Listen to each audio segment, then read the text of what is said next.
가족 간, 형제 간 사이 좋고 서로 위해주는 가정적인 분들입니다. 맞벌이 부부라 저희 어머니께서 거의 상주 도우미처럼 첫째를 봐주셨는데 둘째 낳고는 어머니 힘들다고 아버지까지 최대한 일찍 퇴근하셔서 어머니를 도와주고 있습니다.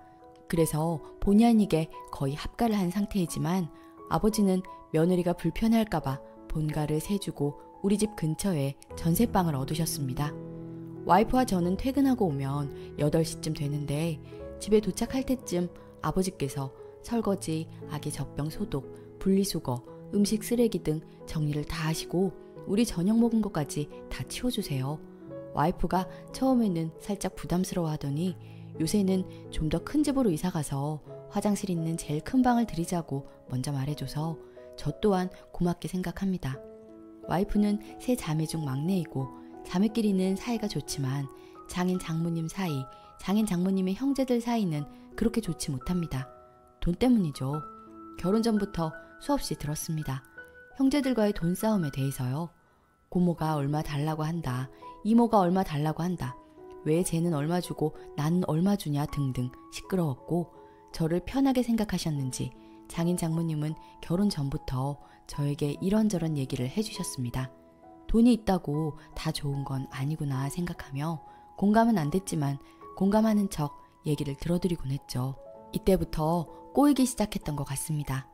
술을 좋아하시는 장인어른과 친해지기 위해 결혼 전부터 자주 찾아뵙고 살갑게 대했는데 제가 너무 편하셨는지 어느 순간부터 이 자식, 임마, 전마 편하게 말씀을 하셨습니다.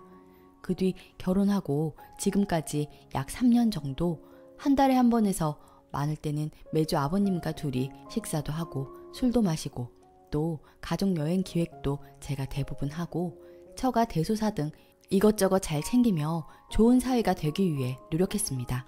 그러다가 최근 2달 정도 연락을 아예 못 드렸습니다. 평일엔 회사 일이 바쁘기도 하고 요즘 회사 실적이 안 좋아 분위기도 안 좋고 해서 맨날 늦게 끝나고 주말엔 부모님 최대한 쉬시라고 정말 특별한 일이 있지 않으면 저희가 애들을 봤습니다. 집에 계시면 결국 애를 보게 되니 나가서 영화도 보고 외식하시라고 무조건 나가라고 합니다. 애가 하나에서 둘이 되니까 2배로 힘든 게 아니고 100배는 힘들더군요. 둘이 낮잠 자는 시간이라도 맞으면 좋을 텐데 하나가 자면 하나가 깨요. 갓난아기라 정말 주말이 더 힘들었어요. 틈만 나면 쉬고 싶었죠. 어제 진짜 오랜만에 6시 칼퇴근해서 모처럼 장인어른과 한잔 하려고 회사에서 출발하면서 전화를 드렸습니다. 100번 전화하면 99번 받으시는 분인데 안 받으시더군요. 그래서 7시쯤 처가 거의 다 가서 전화를 드렸는데 한참 울리다가 받으셨는데 굉장히 작고 귀찮은 목소리로 왜? 라고 하셨습니다. 그래서 아버님 주무시는데 전화 건 거 아니에요? 이랬더니 끊어 임마! 그러고 확 끊으셨습니다. 순간 벙 쪄서 차를 세웠습니다. 뭐지? 내가 뭐 잘못했나? 연락 자주 못 드려서 그런가? 그렇다고 아무리 그래도 사위한테 끊어 임마! 이러고 전화를 끊는 건 너무한 거 아닌가? 등등 당황하고 놀랐다가 기분이 나빠졌습니다. 차분히 장모님께 다시 전화를 드렸더니 요새 너무 안 와서 삐진 것 같다. 점심때 술 많이 드시고 오셨는데 술김에 그런 것 같아. 이왕 왔으니 들러라 라고 하시더군요. 장모님께서 자네가 이해하라고 저녁 시간이니까 나가서 저녁 먹자고 해보라고 하시더라고요. 그래서 짜증도 나고 졸리기도 했지만 들어갔습니다. 아버님 저 왔어요. 계단을 올라가니 현관문은 열려있고 현관 모기장이 쳐져 있었습니다. 그리고 거실 소파에 앉아 계셨는데 보이더라고요. 아버님 저 들어갈게요. 이러니까 들어오지 말라고 하시더라고요. 그래서 문 앞에 서서 얘기했습니다. 아버님 왜 그러세요? 제가 죄송합니다. 그동안 좀 바쁘고 둘째도 있어서 좀 힘들었네요. 연락도 못하고 죄송합니다. 등등 최대한 애교를 떨었습니다. 그 와중에도 장모님도 외출 나갔다가 들어오시더군요. 그래서 어머님이랑 같이 들어가서 셋이 얘기를 했습니다. 너는 그렇게 너대로 살아라. 넌 싹수가 노랗다. 나는 나대로 살 테니까 너 혼자 편하게 살아. 하면서 퍼부으시는데 처음엔 삐지신 거 풀어드리려고 좋게 올라갔는데 저도 어느 순간 표정 관리가 안 되더군요. 그러면서 아쉬운 거 있을 때만 찾아온다고 그러시는데 갑자기 거기서 제가 기분이 팍 상했습니다. 마치 제가 돈 얘기를 꺼낸 것처럼 말씀을 하시더군요. 그래서 제가 무슨 아쉬운 말씀을 들었느냐고 그 자리에서 치고 나갔는데 아무 말씀이 없으시면서 또 반복하시더라고요. 너를 믿었는데 내 잘못이다. 너는 그렇게 평생 살아라. 나도 나 알아서 평생 살 테니까. 등등 무한 반복. 한 30분 앉지도 않고 마치 고등학교 때 담임한테 혼나듯 두 손 모으고 서서 계속 욕을 먹으니 짜증이 확 나더군요. 장모님도 분위기를 느끼셨는지 그냥 가라고 하더라고요. 주차장까지 따라 나와서 신경 쓰지 말라고 하시는데 속에서는 열이 나지만 웃으면서 네네 갈게요 하고 나왔습니다. 그리고 집 지하 주차장에 주차를 하고 잠시 넋놓고 있는데 눈물이 한 방울 주룩 흐르더군요. 저 진짜 지난 3년간 잘하려고 노력 많이 했습니다. 가족여행, 가족 행사, 가끔 하는 외식, 첫째 데리고 어디 좋은 데 가면 꼭 처족하듯 시간 되면 데리고 가고 그 외 자잘한 거 등등 진짜 신경 많이 썼습니다. 막내 사이가 아무리 만만해도 이렇게 할 사이인가요? 제가 왜 이런 대우를 받아야 하나요? 집사람 결혼하고 첫째 낳기 전까지 1년 반 동안 우리 집에 전화 딱 한 통 했습니다. 만나면 잘합니다. 근데 전화는 절대 못한답니다. 카톡만 하다가 엄마가 겨울에 코트 사라고 카드 줘서 코트 샀을 때 고맙다고 전화한 겁니다. 그래서 그때 서운해서 나 하는 거 반만 해라 하니까 너도 하지 마. 누가 시키느냐며 하지 말랍니다. 그때 와이프 말 듣고 그만할 걸 그랬습니다. 그래도 저는 사랑하는 와이프 부모님이니까 잘 해드리고 싶었습니다. 장인이 아쉬울 때만 찾아온다고 하셨는데 제가 아쉬운 소리 한 게 뭐가 있는지 곰곰이 생각해봤습니다. 1년 전에 집 이사할 때 5천만 원 3일만 빌려달라고 한 적이 있습니다. 우리은행에 마이너스 통장이 있었는데 아파트 대출받기 위해서 일단 마이너스 통장을 없애야 한다고 하더라고요. 아파트 대출 받고 마이너스 통장 다시 만들면 된다고요. 그래서 딱 3일만 마통 없애기 위해 빌려달라고 큰맘 먹고 말씀드렸는데 피하시더군요. 안 그래도 돈 때문에 형제들한테 스트레스 받으시는데 나까지 괜히 말했나 싶어서 친구들한테 겨우 빌리긴 했었습니다.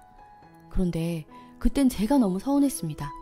5천을 달라고 한 것도 아니고 3일만 빌려달라고 한 건데 된다 안 된다 아예 대답도 안 하고 피하셨거든요. 그걸 말씀하시는 것인지 아니면 설마 처가 전체 여행 갈 때 장인어른 혼자 안 간다고 하셔서 같이 가자고 매달린 게 아쉬운 소리라고 하신 건지 처가가 식당을 했었는데 친구들 데려가서 먹은 게 아쉬운 소리라는 건지 전부 다 철저히 계산했고 장모님께서 서비스를 자꾸 주셔서 따로 용돈까지 챙겨드리느라 돈 더 쓰고 옵니다. 처가 창고가 커서 거기에 캠핑 짐이랑 잡다한 것 좀 넣어두었는데 그게 아쉬운 소리일 수도 있겠네요. 장모님이 오늘 다시 와보라고 하셨는데 안 가려고요. 제가 뭘 그렇게 잘못했는지 정말 모르겠습니다. 오히려 이제는 부당한 대우에 제가 더 화가 납니다. 큰 처형과 작은 처형에게 통화 자동 녹음 앱에 있는 거 카톡으로 보내드리고 어제 있었던 일 말씀드렸더니 주말에 아버님이랑 같이 보자고 하는데 저는 갈 생각 없습니다. 주말에 애 봐야 해서 시간도 없습니다. 쉬고 싶습니다. 정신 차리고 집에 올라갔는데 아버지는 애들이랑 놀아주고 있고 엄마는 밥을 차려주십니다. 우리 엄마, 아빠가 좀 전에 장인한테 아들이 어떤 말을 들었는지 알면 얼마나 속이 상하실까 잠깐 생각이 들어 울컥했는데 웃으며 밥 잘 먹었습니다. 장인어른한테 첫째, 둘째 출산 100일 돌 때 400 정도 받은 것 같은데 제 소중엔 100도 없더군요. 그래서 어제 와이프한테 누워서 이야기했습니다. 당신 마이너스 통장에서 400만 원만 빌려달라고. 왜 그러느냐고 해서 이야기했습니다. 너한텐 미안한데 이런 얘기까지 듣고 못 견디겠다. 400 돌려드리고 가능하면 처가에는 안 가고 싶다. 내가 아무리 편하게 한들 이게 장인이 사위한테 할 수 있는 행동이냐고 수치스럽다고 했습니다. 와이프도 미안해하더군요. 400은 줄 필요 없다고 합니다. 뭐하러 돌려주느냐고. 그냥 안 가면 된답니다. 그래도 돌려드리고 싶다고 했는데 됐다고 가만히 있으래요. 내가 당신 잘한 거 알아. 내가 미안해 라고 하는데 위로가 되더군요. 아, 오늘은 잠을 잘 못 잘 것 같습니다. 마음이 아파요. 추가. 글 쓴 다음날 아침에 장모님께 문자가 왔습니다. 장인어른 술 먹고 욕하고 그런 거 자기는 익숙한데 상처받지 말라고요. 자네가 정말 잘해서 배가 불렀다고. 아마 장인도 후회하고 있을 거라고. 너무 마음 쓰지 말래요. 장인은 아무 말 없고 장모님 혼자 마음 쓰여서 메시지 보낸 것 같아요. 처가는 굉장히 가부장적이라 남아 선호가 심한데 장모님이 아들을 못 낳아서 돌아가신 할머니한테 시집살이 장난 아니었다고 들었습니다. 그런 장모님한테 장인은 지금도 막말하고요. 서 있는 데서 이년저년 합니다. 장모님이 정말 짠합니다. 아무튼 많은 분의 조언대로 거리를 좀 둘까 합니다.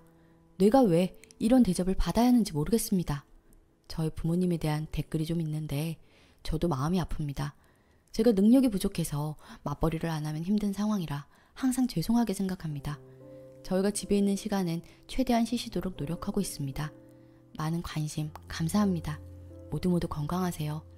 댓글: 글쓴이가 이제껏 잘해온 게 맞나 보다. 그러니 와이프가 저렇게 얘기를 하지. 당분간 왕래하지 말고 거리 두는 게 좋겠네요. 와이프 말대로 돈 주지 말고 그냥 이대로 연 끊으세요. 그리고 님이랑 아내분 아이들 그리고 님 부모님 6식구 행복하게 사시면 됩니다. 두 번째 사연. 장모님이 너무 불쌍합니다.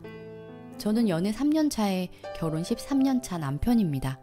저는 제 장모님에 대한 글을 쓰려고 합니다. 16년 동안 장모님을 배웠지만 저런 며느리는 없다 싶을 정도로 시댁에 정말 잘하시는 분입니다. 처할머니는 정정하시다가 4년 전 갑자기 노안으로 돌아가셨습니다. 돌아가시기 전까지 계속 농사일 하실 정도로 정정하셨습니다. 그런 시어머니 모시고 장모님은 그 힘든 농사일도 한마디 불평 없이 다 하셨습니다. 처할머니 아들은 둘이고 딸이 넷입니다. 장인어른이 둘째 자식이고 작은아버지는 막내 아들입니다. 제일 큰 고모님 계시고 그 다음이 우리 장인어른입니다. 장인어른은 외지에서 혼자 떠돌이 생활할 정도로 역마살이 씌인 분입니다. 집안 가장이 거의 장모님일 정도입니다. 한 집안의 장남이면서도 장남고실은 거의 못합니다. 그래서 장모님 고생이 이모저모가 아니었습니다. 힘든 농사일도 거의 장모님이 다 하셨습니다. 시골과 시내를 왔다 갔다 하시면서 처할머니 도와서 농사 거의 혼자서 다 하시다시피 하셨습니다. 제사 지낼 때도 둘째 며느리 있지만 거의 혼자 다 하시고 음식은 전부 다른 형제들 다 챙겨주시고 욕심 부리시는 경우도 거의 없으실 정도로 착하시고 정도 많으신 분이셨습니다. 그에 비해 고모, 작은아버지는 할머니를 위해서 아무것도 하지 않을 정도였습니다. 저는 연애 포함 결혼 후에도 1, 2주에 거의 한 번씩은 저 할머니 찾아뵈었습니다. 다른 형제분들은 자식 포함 거의 할머니 찾아뵙는 일이 없었습니다. 심지어 같은 지역에 있는 형제분들과 자식들도 거의 오지 않았습니다. 제사나 행사 있을 때나 와서 챙겨갈 것만 챙겨가는 시기였습니다. 논농사, 밭농사 가리지 않고 농사 지으시면서 제일 크게 하신 건 단감 농사였습니다. 단감이 철에 수십 상자씩은 나올 정도로 하셨는데 할머니와 장모님 두 분이서 거의 다 하셨습니다. 작은아버지는 단감나무에 약칠 때라던가 솎아내기 같은 큰일이나 타작 같은 일 할 때나 오셔서 도와주셨습니다. 고대 농사일은 거의 장모님이 다 하셨다고 보시면 될 겁니다. 그런 장모님 주말마다 거의 제가 차로 시골집 모셔다 드리고 올 정도로 제가 장모님을 위해서 많은 도움을 드렸습니다. 옆에서 보는 제가 다 속상할 정도로 고생 많이 하셨습니다. 근데 문제는 그렇게 처할머니 모시기를 생각도 하지 않던 고모들이었습니다. 장모님이 그렇게 고생고생 하시면서 처할머니 모셨고 큰 며느리라서 지분이 꽤 높다고 생각했는데 할머니 돌아가시고 나서 지금 거의 4년 동안 혼자 시골집 청소하시고 농사 유지하신다고 고생하셨는데 얼마 전 형제들 회의 겸 모임이 있었다고 합니다. 그런데 형제들 모이면서 장모님에게는 연락도 하지 않았고 장인어른에게만 연락해서 자기들끼리 따로 모였다고 합니다. 형제들 모임 결과 처할머니 시골집을 팔아서 형제끼리 나눠 가지기로 했답니다. 그동안 수십 년 동안 고생하신 장모님의 권리는 하나도 없이 처할머니 모시기도 하지 않은 다른 형제들끼리 자기들끼리 모여서 그렇게 결론을 내렸다고 장모님에게 통보만 했답니다. 제 심정을 나쁘게 표현하자면 닭 쫓던 게 지붕 쳐다보는 꼴이라고 생각합니다. 물론 재산 바라고 우더를 모시는 것은 아니지만 그렇게까지 고생하신 장모님을 그렇게 가볍게 무시하고 그런 결론을 내린 저런 사람들을 어른이라고 생각할 수가 없습니다. 장인어른도 한 집안 가장이시면서 가족들 안 챙기고 밖으로만 돌아다니시더니 끝까지 자기 와이프에게 칼을 꽂으시네요. 장인어른이 집안에서 똑바로 행동을 못하셨다 보니 형제들이 그런 결론을 내려도 한마디 못하신 것 같습니다. 지금 장모님은 엄청나게 허탈해 하시는 것 같습니다. 재산이 문제가 아니라 그동안 시어머니이신 처할머니 모시고 동고동락하시면서 열심히 가까우시던 농사일이 아무것도 아니게 된 것 같아서 그러시는 것 같습니다. 집은 물론이고 장모님께서 애지중지 키워오신 밭이나 논도 다 팔아서 서로 가르기로 했답니다. 저는 솔직히 장모님이 거의 처할머니랑 같이 사셨기 때문에 논 밭은 몰라도 작은 시골집만은 장모님이 계속 관리하시리라 생각했습니다. 16년 동안 지켜본 제 장모님 손때가 묻지 않은 곳이 없는 시골집. 저도 시골에서 살아본 적이 단 한 번도 없어서 장모님 따라가면 마음이 차분해지고 좋아지는 집이었습니다. 그런 시골집이 형제간 욕심 때문에 토막토막 나뉜다고 생각하니 진짜 어이가 없을 뿐입니다. 생전에 처할머니께서 장모님이 고생하셨으니 이 집은 장모님 앞으로 해줄 생각이라는 말씀을 하셨다고 하는데 그렇게 정정하시던 처할머니께서 그렇게 갑자기 돌아가실 거라고는 생각을 못했다고 하십니다. 그냥 처할머니께서 말로만 하셨기 때문에 법적 효력도 없는 것이니 장모님은 아무런 말씀도 못하고 계십니다. 집이 팔려서 형제간이 나눠 가지면 분명히 장인어른도 받아 챙기겠지만 안 봐도 뻔하게 또 그 돈을 가지고 역마살이 쓰여서 또 가족들 등한시하고 떠돌아 다니실 게 뻔하니 옆에서 지켜보고 있는 제 억장이 무너지는 것 같습니다. 따지고 보면 저는 제3자 입장이라 어른들이 하는 일에 따지고 들 수도 없는 노릇이고 장모님은 아들도 없이 딸만 둘이라 처형과 제 와이프인데 여자들이 어른들에게 따지고 들지도 못하는 노릇이라 그냥 서로 안타까워하고 있을 뿐입니다. 제가 이렇게 안타까워하고 있지만 지금 제일 속이 까맣게 타들어가실 분은 분명 제 장모님이실 겁니다. 젊을 때 시집 오셔서 농사일이라고는 모르시는 분이 한평생 열심히 농사하셔서 이제는 프로 농사꾼이 다 되셨다고 농담하시면서 웃으시는 제 장모님이 너무 안타깝습니다. 방송 같은 데 보면 형제들끼리 유산을 가지고 서로 으르렁거리고 남보다 못하게 싸운다는 이야기 자주 본 것 같은데 제가 이런 일에 얽히게 될 것이라고는 생각도 하지 못했습니다. 한평생 쉬는 것보다는 일하시는 게 마음 편하시다 하시면서 칠순이 넘어까지 쉬지 않으려고 일만 하시는 제 장모님 생각만 하면 분통이 터지고 우라가 치밀어 오릅니다. 물론 남은 여생 동안 자식들이 장모님 잘 모시면 되겠지만 장모님의 그동안 고생이 한순간에 아무것도 아닌 게 되어버리는 것 같아서 안타까울 뿐입니다. 장모님께 도움을 드리고 싶은데 답답하네요. 후기, 조언 모두 감사합니다. 정말 이번 일로 사람이 제일 무섭다고 생각했는데 일면식도 없는 저한테 조언해주신 여러분들이 있는 거 보면 참 감사한 일이네요. 그나마 너무 다행인 일이 있었습니다. 집을 며느리에게 넘기겠다는 각서 비슷한 게 있다고 하네요. 아무도 몰랐는데 할머니께서 돌아가시기 전에 친구분하고 이야기하다가 그걸 친구분께 맡기셨대요. 친구분도 그걸 깜빡하고 있으시다가 우연히 저희 사정 들으시고 찾아오셨고요. 그걸 처리해놓고 가셨나봐요. 그게 효력이 있어서 아마 집 정도는 장모님이 받으실 것 같아요. 그렇게까지 미리 하신 거 보면 정말 장모님께 물려주고 싶은 의지가 있으셨나봐요. 비록 시골집 뿐이지만 그래도 장모님은 기뻐하시더라고요. 그리고 참 사람들 욕심이 끝이 없는 게 그런 어머니한테 돌려달라고 했다고 하네요. 장모님은 정말 오만정 다 떨어지셔서 절대 못 주니 다시는 찾아오지 말라고 하셨대요. 그런 면모가 있으실 줄은 몰랐는데 많이 실망하신 것 같더군요.